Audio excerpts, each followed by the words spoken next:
Despite drawing the series versus England 2-2, does Gautam Gambhir still deserve to be sacked? The conversation of Gautam Gambhir, the Indian team coach, and him being sacked has been going on since the whitewash against New Zealand at home.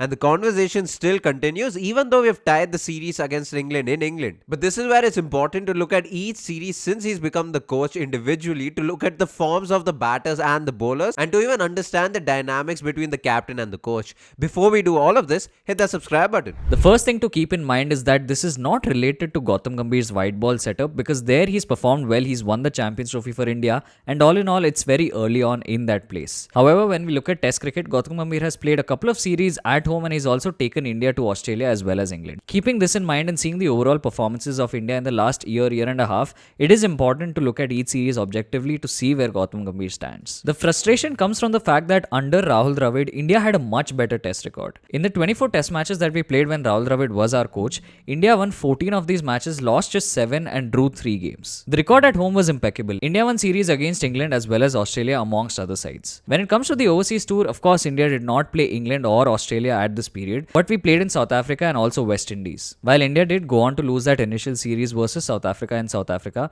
it is important to note that when India came to play them the second time, they managed to draw the series. Even versus West Indies, and something that's expected is that the Indian team was able to win this series. A key pointer during this period is that India never really played the stronger opponents like in Australia or England, and that's something to keep in mind as we move into the Gambhir era. Since Gautam Gambhir took over, India has played 15 Test matches and we've already lost more than 50% of these games. India has lost 8 of these games. We've lost the series versus Australia, but more importantly, we've also been whitewashed at home by the New Zealand side. In this period, we've only won 5 Test matches, out of which 2 Test match wins came against a side like Bangladesh. The remaining victories came 1 in Australia and 2 in England. But is this a linear comparison, or do these numbers not paint the full picture, and is this something that we will have to look at in a deeper manner? The first Test series with Gautam Gambhir as the coach was against Bangladesh, where India won 2-0. There were a couple of observations to be made, right? Even though these Test matches were at home, India decided to play 3 fast bowlers and 2 spinners. And in this series, we had both Ashwin and Jadeja not only pick up wickets, but score a lot of runs. And this is why we move on to the New Zealand series, where things become a little more interesting, because not only did we lose the series, we lost the series 3-0 and at home, which was a series loss at home after 12 long years. What is so interesting about this is the fact that the squad against New Zealand was relatively stronger on paper as compared to a couple of months ago when India beat England 4-1 at home. We had Virat Kohli back into the team batting at number 4, and we had Rishabh Pant being the full-time wicketkeeper once again. Now, an observation to be made here is the fact that New Zealand not only outplayed us with the bat but also with the ball. And this was also a period with Indian cricket where a lot of people were talking about how the Indian batters are struggling against spin. Now, if you look at these numbers, you'll realize how we've divided the batting order into top order, middle order, and the last 4. And if you look at these averages, you'll realize that the New Zealand batters have had better averages throughout the batting order as compared to the Indian batters. But what is more astonishing is when you compare the bowlers of each team. Not only have the spinners done relatively better in terms of averages, but when you compare the pace bowlers, it's insane how much better the New Zealand fast bowlers have done. The Indian fast bowlers had an average of 45, whereas the New Zealand fast bowlers had an average of 18. Not only is this a stark difference in the 3-match Test series at home, it's also the fact that the New Zealand fast bowlers had a better average than the New Zealand spinners. It just goes to say something about the two sides. And this is where we get into the series itself. Now, a big reason for why the New Zealand Pacers outperformed against the Indian Pacers was simply because of that first Test match. The Test match happening at Bengaluru was a green top and there was also rain around.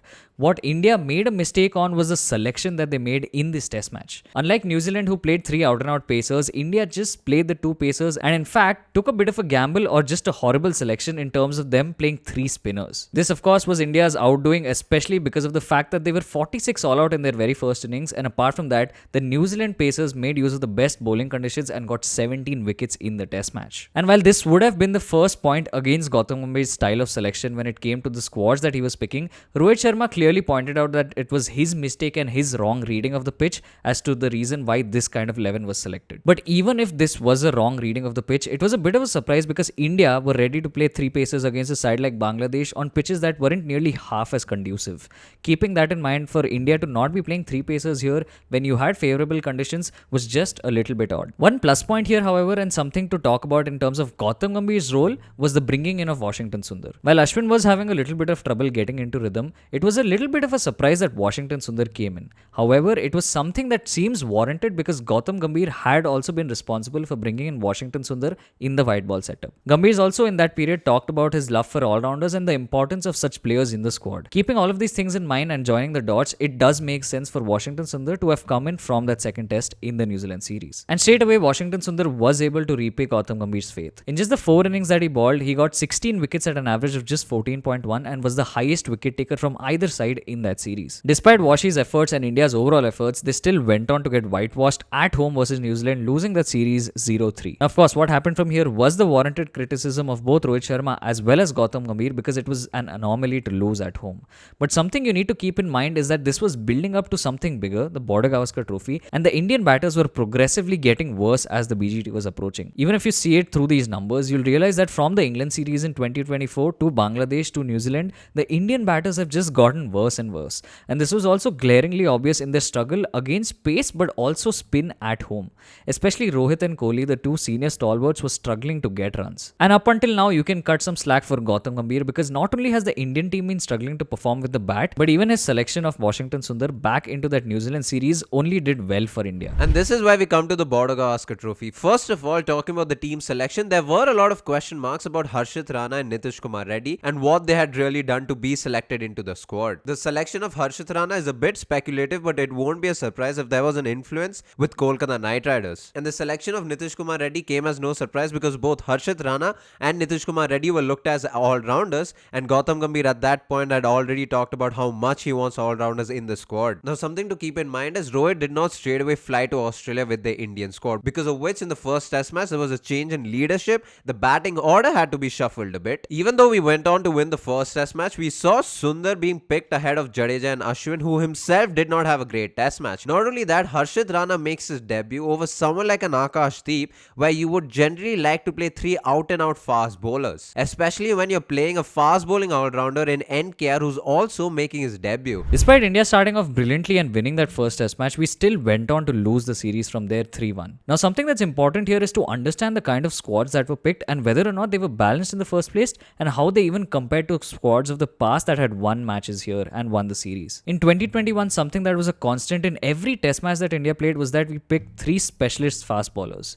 This was irrespective of their batting ability, and that meant that they were mostly focused on their bowling and they were out and out pacers who could do well. In fact, it was only in the 4th test match in the 2021 Border Gavaskar Trophy where India were almost forced to play a fast bowling all-rounder in Shardul Thakur, and that's because everybody else was injured. Compare that to the Border Gavaskar Trophy of 2024 where in the first 2 test matches India played just 2 specialist pacers. They relied heavily on an NKR who till then was not a very well-developed bowler in himself, and a Harshit Rana who was only playing his first and second test match. Even in the spin department, we saw Washington Sundar get the nod ahead of both Jadeja as well as Ashwin, and this was not something you'd expect because of the fact that Ashwin and Jaddu are extremely experienced and did well the last time around. And even when Ashwin was picked for that second test match, which was a pink ball test, he was subsequently dropped in the 3rd test match again, post which he decided to retire. Now, I bring this up because although the touring place is Australia, spin was an important and integral part in India's win in the Border Gavaskar Trophy of 2021. We picked up 23 wickets at 27, which was 14 more wickets than what Australia picked in that BGT. Not only that, if we look at the squad this time, India ended up picking just 8 wickets at an average of 48.3.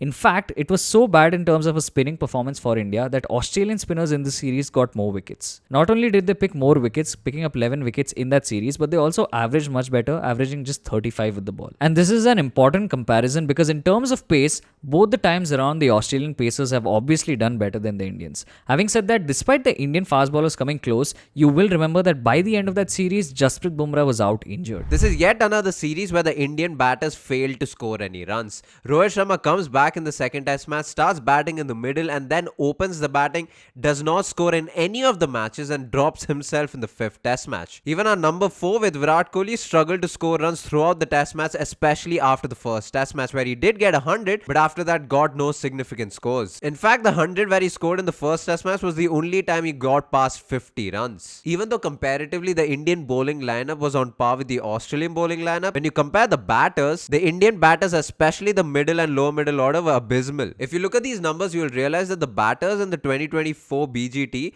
did not score enough runs as compared to the last time around they were in Australia, but also against the Australian team this time around in the same series. If you look at the middle and the lower middle order, they struggled to have an average of close to 20. So it came as no surprise that by the end of the series and before the England series, Virat Kohli and Rohit Sharma were retired because evidently we needed a change in the batting order because of their decline in in form. Not only this, if you look at the new selection in this series with Harshit Rana, Nitish Kumar Reddy and Washington Sundar as a spinner, Nitish Kumar Reddy was the only standout in terms of performance. He not only got you crucial wickets but also got runs, especially when he was playing in Australia and for the Indian team for the very first time. Then when you look at Harshit Rana, who only performed in the first innings of the first test match, not only did he get dropped after a couple of test matches, he did not even make it to the squad to England. With Sundar after the third test match, he just becomes an automatic pick as an off spinner because then Ashwin retires from the test format itself. From here is where we move to that England series that just got concluded. Something you need to keep in mind here, and from Gautam Gambhir's point of view,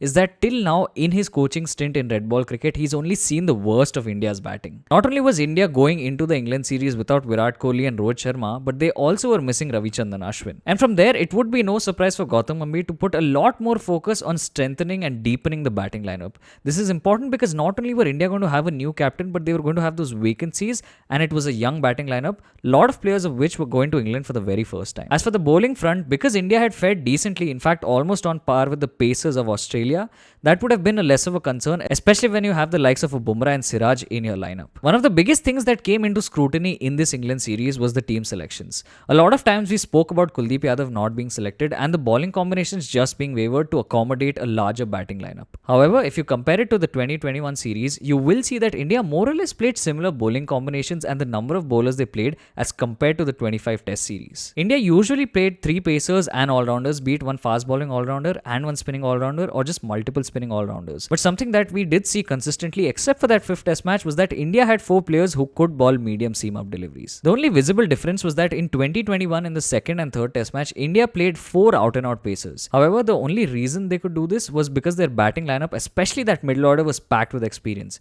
You had the likes of Virat Kohli, Cheteshwar Pujara and Ajinkya Rahane all in that squad and even Pant scoring runs. And even their fast bowling all-rounder in Shardul Thakur in 2021 was not only getting a few wickets but more importantly was scoring crucial runs. He'd got 350s in the series, and if you compare that to 2025, that's one place that India actually lacked. And even if you look at the numbers at the end of the overall series that happened between India and England, you will see that India has clearly outbatted England. Because when it comes to the bowling numbers, they're mostly comparable. The Indian bowlers have been slightly better when it comes to their bowling averages, but all in all, it is the batting at that middle order that eventually made the difference. All that being said, after the 2nd test match against England, a lot of pundits, including us, talked about how the Indian side should start playing an extra bowler. Especially because the fear of not scoring enough runs was gone away because of how many batters were scoring runs until that point. Not just that, after the 2nd test match, if we had decided to play an extra bowler, on paper we would have easily looked like the better squad. And this is also where the conversation of adding Kuldeep Yadav into the squad started catching fire. And then it becomes a trade-off between those 20-30 extra runs versus picking up 2-3 early wickets, which you possibly would have got with that extra bowler in the squad. And this was scrutinized even further in the 5th test match, where we decided to play 3 fast bowlers, a spinner with Washington Sundar,